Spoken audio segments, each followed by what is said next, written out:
वे शायद कुछ रास्ता दिखा सके। ने कहा कि भीखाराम भाई, तुम गुरुवार को हमारे यहाँ आओ, माधवदास जी की कथा सुनो और नत्थू को भी लाओ। माधवदास जी बहुत अनुभवी हैं, वे शायद कुछ रास्ता दिखा सके। अगले गुरुवार भीखाराम अपनी पत्नी और नत्थू को लेकर आया। नत्थू वहां आकर बैठ गया, लेकिन उसके चेहरे पर उदासी थी। माधवदास ने उसे ध्यान से देखा। पूजा के बाद माधवदास ने नत्थू के पास बैठकर पूछा कि बेटे, तुम्हें क्या पसंद है?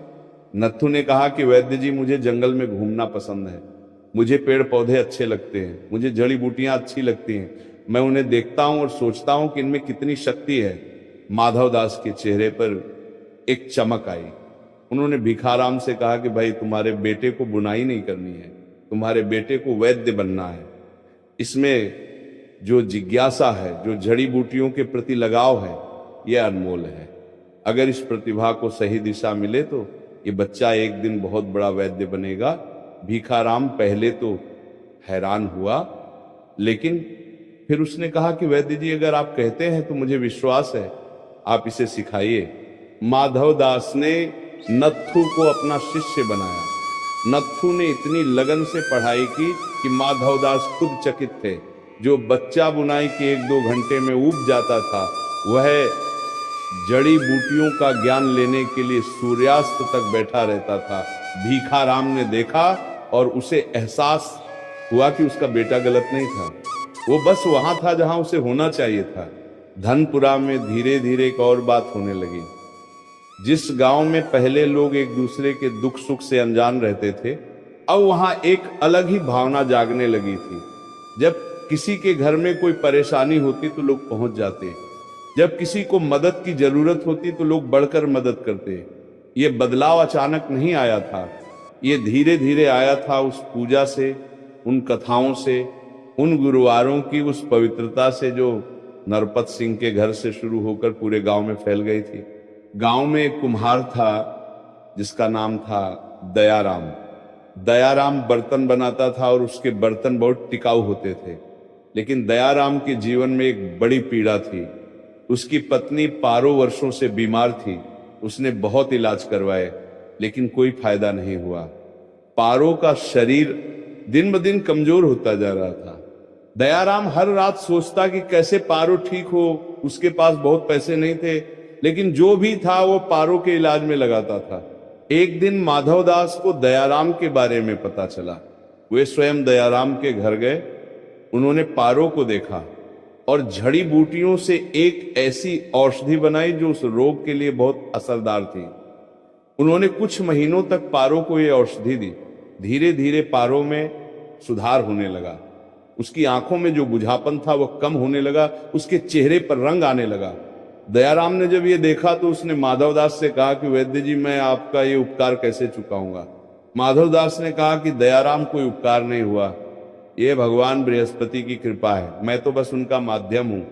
लेकिन एक काम करो, अगले गुरुवार से भगवान बृहस्पति की पूजा करो और एक बात अपने मन में गांठ बांध लो कि जब भी कोई बीमार मिले तो उसकी मदद करो, यही तुम्हारी पूजा होगी। दयाराम ने वैसा ही किया। उसने गुरुवार का व्रत शुरू किया और उसने अपने मन में एक संकल्प लिया कि जो भी बीमार होगा, जो भी जरूरतमंद होगा, उसके लिए वह जो बन पड़ेगा करेगा। दयाराम के पास पैसे नहीं थे, लेकिन उसके हाथों में कला थी। उसने अपने बर्तन बनाने की कला का उपयोग किया और जो भी आमदनी होती उसका एक हिस्सा जरूरतमंदों के लिए रख देता। धनपुरा में अब एक और परिवार था जिनका जिक्र करना जरूरी है। उस परिवार की मुखिया एक विधवा महिला थी जिनका नाम था सुभद्रा। सुभद्रा के 5 बच्चे थे। उनके पति बहुत पहले गुजर चुके थे और वे अकेले अपने बच्चों को पाल रही थीं। वे दूसरों के खेतों में काम करती थीं और जो भी मिलता उससे घर चलाती थीं। उनके बच्चों को स्कूल भेजने का सपना था, लेकिन पैसे नहीं थे। सुभद्रा हर गुरुवार को भगवान बृहस्पति का व्रत रखती थी। उनके पास पूजा सामग्री के लिए भी बहुत कम था, लेकिन वे जो पा सकती थी उससे ही पूजा करती थी। वे अपने घर के बाहर उगे एक छोटे से तुलसी के पौधे के पास बैठती और भगवान बृहस्पति को मन ही मन को याद करती। उनकी प्रार्थना बहुत सरल थी। वे बस यही कहती थी कि गुरुदेव मेरे बच्चों को ज्ञान देना, उन्हें सही राह पर चलाना। मुझे कुछ नहीं चाहिए, बस मेरे बच्चे पढ़े और अच्छे इंसान बने। एक दिन उदयराम बच्चों को पढ़ाते पढ़ाते सुभद्रा के घर के पास गुजरा। उसने सुभद्रा के बच्चों को बाहर खेलते देखा। उसने उनसे पूछा कि स्कूल नहीं जाते? बच्चों ने कहा कि नहीं जाते, पैसे नहीं है। उदयराम रुक गया। उसने उनसे पूछा कि पढ़ना चाहते हो? बच्चों ने कहा कि हाँ। उदयराम ने कहा कि कल से आ जाओ, मैं पढ़ाऊंगा। जब सुभद्रा को पता चला तो वे उदयराम के घर गई। उन्होंने कहा कि भाई तुम ये क्यों करोगे? उदयराम ने कहा कि माँ, ये मैं नहीं करता, ये भगवान बृहस्पति करते हैं, मैं तो बस उनका माध्यम हूं। तुम्हारी प्रार्थना उन्होंने सुन ली। सुभद्रा की आंखें भर आईं। उन्होंने उदयराम को आशीर्वाद दिया और कहा कि भाई तुम्हारा भला हो। सुभद्रा के बच्चे पढ़ने लगे। उनमें से एक बच्चा जिसका नाम था कमल बहुत होनहार था। वो इतनी तेजी से पढ़ता था कि उदयराम भी हैरान हो जाते थे। उदयराम ने माधवदास से कहा कि वैद्य जी, इस बच्चे में बहुत प्रतिभा है, इसे आगे पढ़ाना चाहिए। माधवदास ने नरपत सिंह से बात की। नरपत सिंह ने बिना एक पल की देरी किए कमल की पढ़ाई का खर्च उठाने का निर्णय किया। उन्होंने कहा कि जो धन हमारे पास है वो हमें देने के लिए मिला है। अगर इस धन से किसी की जिंदगी बन सकती है तो इससे बड़ा पुण्य क्या होगा। कमल को पढ़ाई के लिए शहर भेजा गया। उसने वहां बहुत मेहनत की। वो जानता था कि उसकी माँ ने कितनी तकलीफें उठाई थीं। वो जानता था कि नरपत सिंह के परिवार ने उस पर कितना भरोसा जताया था। उसने दिन रात पढ़ाई की और कुछ सालों बाद वो एक बड़ा अधिकारी बन गया। जब कमल पहली बार अपने गांव वापस आया तो उसने सबसे पहले माधवदास के पांव छुए, फिर उदयराम के, फिर नरपत सिंह के। उसने अपनी माँ सुभद्रा को देखा और उनके गले लग गया। उसने कहा कि माँ, तुमने जो प्रार्थना की वो भगवान बृहस्पति ने सुनी, उन्होंने मुझे ये सब दिया। लेकिन माँ, ये केवल मेरी कहानी नहीं है, ये उस गुरु तत्व की कहानी है जो हमेशा अपने भक्तों की सुनता है। धनपुरा गांव में ये सब देखकर आसपास के गांवों के लोग भी जिज्ञासु होने लगे। वे पूछते कि इस गांव में ऐसा क्या है जो यहाँ के लोग इतने संतुष्ट और प्रसन्न रहते हैं। लोग कहते कि हाँ, देखा है हमने, यहाँ झगड़े नहीं होते, यहाँ कोई भूखा नहीं रहता, यहाँ बच्चे पढ़ते हैं, यहाँ बुजुर्गों का सम्मान होता है। ये कैसे होता है? नरपत सिंह जब ये सुनते तो कहते कि इसका श्रेय मुझे नहीं है, इसका श्रेय भगवान बृहस्पति को है। उन्होंने इस गांव पर कृपा की है। जब से हमने सच्चे मन से उनकी शरण ली है तब से ये गांव बदलता गया। पहले ये गांव धन में अमीर था लेकिन मन में गरीब था। अब ये गांव मन में भी अमीर है और यही सच्ची समृद्धि है। कुछ समय बाद आसपास के दो गांवों के बीच एक विवाद खड़ा हो गया। दोनों गांवों के बीच एक पानी के स्रोत को लेकर झगड़ा था। दोनों गांवों के लोग कहते थे कि ये हमारा है। झगड़ा इतना बढ़ गया था कि कुछ लोग हाथापाई तक उतर आए थे। किसी को समझ नहीं आ रहा था कि ये मामला कैसे सुलझे। किसी ने कहा कि धनपुरा के नरपत सिंह से पूछते हैं, वे समझदार हैं। नरपत सिंह दोनों गांवों में गए। उन्होंने दोनों पक्षों की बात ध्यान से सुनी। उन्होंने कुछ नहीं कहा। फिर वे माधवदास के पास गए और बताया। माधवदास ने कहा कि नरपत सिंह, जल सबका है, जल ईश्वर की देन है, इस पर किसी एक का अधिकार नहीं है। जो उचित हल होगा वह यह है कि दोनों गांव मिलकर उस जल स्रोत का उपयोग करें। नियम बनाएं, किसी एक दिन एक गांव उपयोग करे और दूसरे दिन दूसरा गांव मिलकर उस स्रोत की देखभाल करें। नरपत सिंह ने यह बात दोनों गांवों के सामने रखी।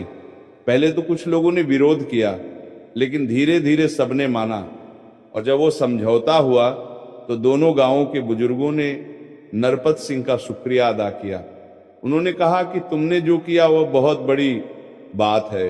नरपत सिंह ने कहा कि ये मैंने नहीं किया, ये भगवान बृहस्पति की बुद्धि ने किया, मैंने तो केवल उनसे मांगा था और उन्होंने दिया। माधवदास ये सब देखते और उनके मन में एक गहरी तृप्ति रहती थी। वे कहते थे कि यही तो भगवान बृहस्पति की असली महिमा है। वे केवल एक व्यक्ति का नहीं बदलते, वे परिवार बदलते हैं। परिवार से गांव बदलता है, गांव से समाज बदलता है, और जब एक गुरु की कृपा किसी पर होती है तो उसकी लहरें बहुत दूर दूर तक जाती हैं। एक बार धनपुरा में एक अजीब घटना हुई। एक यात्री रात को रास्ता भटक कर गांव में आया। वो बहुत थका हुआ था और उसके पास खाने पीने के लिए कुछ नहीं था। उसने कई दरवाजों पर दस्तक दी लेकिन किसी ने नहीं खोला। जब वह निराश होकर एक पेड़ के नीचे बैठ गया तो दयाराम वहां से गुजरा। दयाराम ने उसे देखा और पूछा कि भाई कहाँ जाना है। उस यात्री ने अपनी बात बताई। दयाराम उसे अपने घर ले गया। दयाराम उसे अपने घर ले गया। पारू ने, जो अब बहुत हद तक ठीक हो चुकी थी, उस यात्री के लिए खाना बनाया। गर्म रोटी, दाल और थोड़ी सब्जी। यात्री ने खाना खाया और उसकी आंखें भर आईं। उसने कहा कि भाई, मैंने आज बहुत दरवाजे खटखटाए लेकिन कहीं से कोई जवाब नहीं मिला। तुमने जो किया ये मैं जिंदगी भर नहीं भूलूंगा। दयाराम ने कहा कि भाई, ये मैंने नहीं किया, ये भगवान बृहस्पति ने किया। उन्होंने ही मुझे रास्ते पर भेजा था और तुम्हारे पास पहुंचाया था। मैं तो बस उनका माध्यम था। वह यात्री अगले दिन विदा हुआ। जाते समय उसने दयाराम से कहा कि मैं बहुत दूर दूर तक जाता हूं, बहुत गांव देखे हैं मैंने, लेकिन ऐसा गांव पहली बार देखा जहां एक अजनबी के लिए रात को दरवाजा खुला। तुम्हारे इस गांव में कुछ अलग है। यहाँ की हवा में एक अलग ही सुकून है। ये कहां से आता है? दयाराम ने मुस्कुराकर कहा कि भाई, ये भगवान बृहस्पति की कृपा है जो हमारे गांव पर बरस रही। उनकी गुरु शक्ति का प्रकाश है जो इस गांव के हर घर में जल रहा है। माधवदास की उम्र अब बढ़ रही थी। उनके केश पूरी तरह श्वेत हो गए थे, लेकिन उनकी आंखों की चमक और उनके चेहरे की शांति पहले जैसी ही थी। एक दिन वे नरपत सिंह के पास बैठे थे।